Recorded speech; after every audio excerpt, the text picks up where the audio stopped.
Hey everyone, welcome back. Today, we're diving into the latest 2024 election updates, and things are really heating up.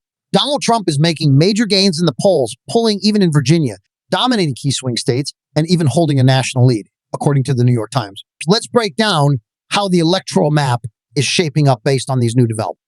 But before we get into the details, hit the subscribe button, like this video, and leave your thoughts in the comments. Thank you for your support.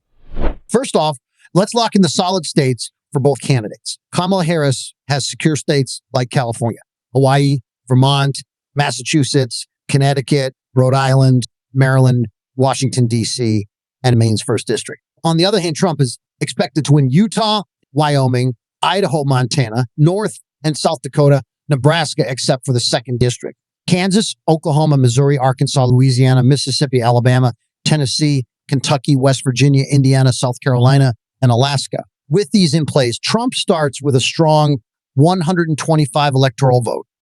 Now, let's talk about the latest Virginia poll. Trump and Harris are tied at 45, according to a survey of 1,000 adults. This is a tough blow for Harris, especially since Biden won Virginia by more than 10 points just 4 years ago. Now, Virginia has become as competitive as swing states like Arizona, Nevada, Pennsylvania, and Michigan, with its 13 electoral votes, making it crucial for both campaigns. In a different poll of registered voters, Harris holds a slim 2 lead, but with the margin of error, it's far from secure. It's clear that Harris isn't performing at the level she needs to be in this critical state. This situation mirrors what we saw in Virginia's 2021 governor race, where Republican Glenn Youngkin pulled off a narrow victory over Democrat Terry McAuliffe, despite McAuliffe being the favorite for most of the race. Trump has a history of outperforming late in the polls, especially as the election nears.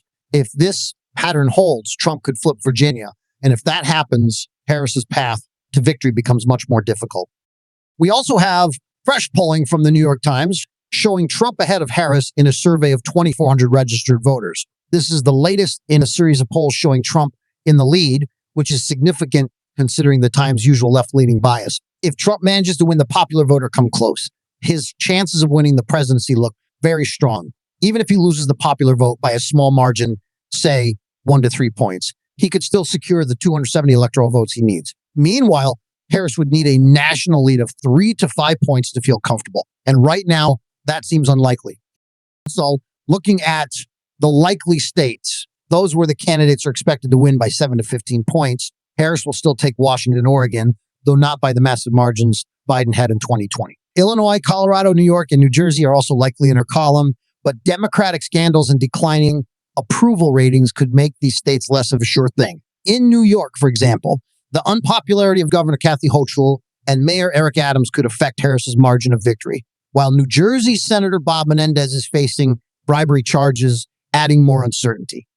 On Trump's side, his likely states include Iowa and Ohio, both of which have become reliably red in recent cycles. In 2016, Trump won these states by nearly double digits, and despite Democrats' hopes of flipping them in 2020, he held on with similar margins. Heading into 2024, Trump is expected to remain the clear favorite in both of these Midwestern battlegrounds.